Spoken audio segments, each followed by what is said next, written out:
The next thing that I'm going to show you about Google Slides is adding a picture to your slide.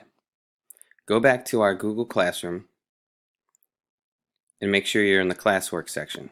If you're in Stream, click Classwork. Next, go down to Kiddle and open Kiddle.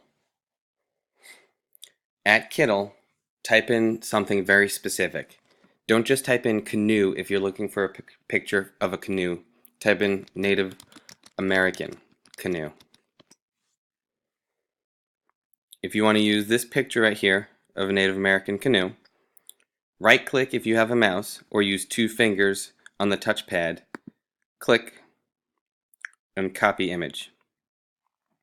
Then go back to your slide presentation, hold Control and hit the letter V. Your image will come up.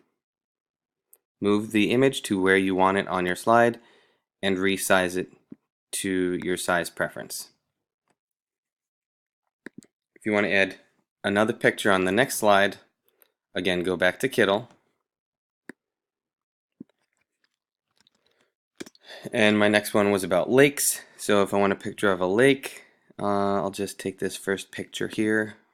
Again, right click if you have a mouse and 2 fingers on the touchpad if you don't have a mouse.